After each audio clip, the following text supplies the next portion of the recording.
Magandang araw. Ako po si Mark Lester Lirag. Ito po ang aking daily devotion. Speak with integrity na tinalakay po ni Pastor Russell Ocampo sa 365 Daily Devotion.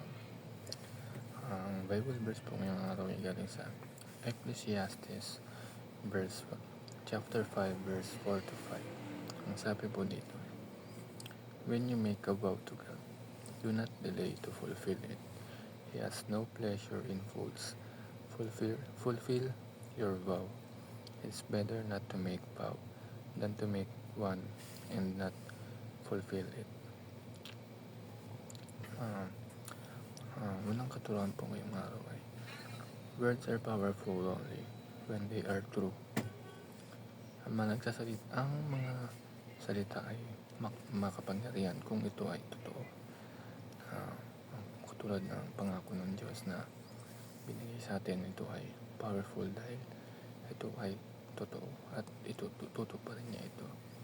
Kaya ng mga pangako natin sa kaibigan natin, partner, sa magulang, powerful ito kung totoo.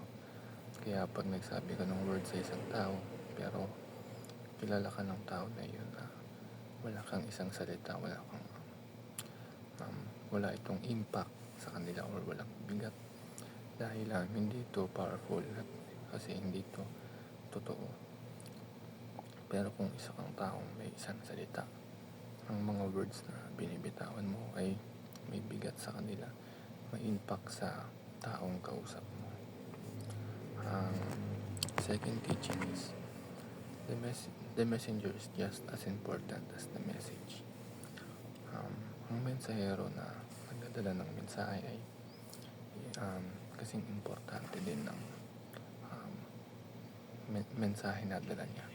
Huwag natin isipin na pag nagbitaw tayo ng mga words or messages is hiwalay yung pagkatao natin dito.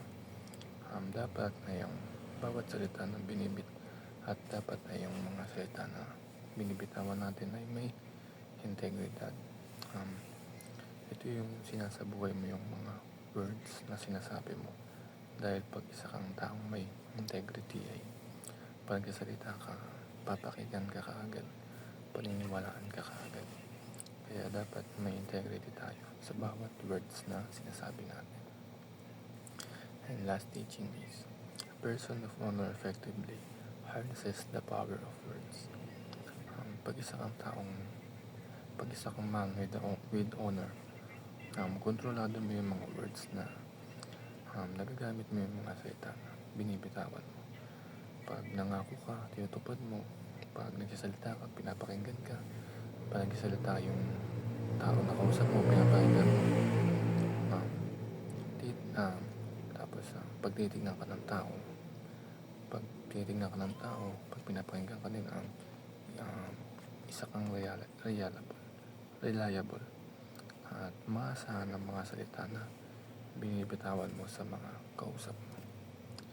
Ang realizations ko sa devotion ngayon is dapat meron tayong isang salita para ma-harness natin yung power of words. Dahil pag hindi tayo reliable sa mga words na sinasabi natin, sa mga pangako na sinasabi natin is walang bigat ito sa mga kausap natin or di nila tayo paniniwalaan. Yun lamang.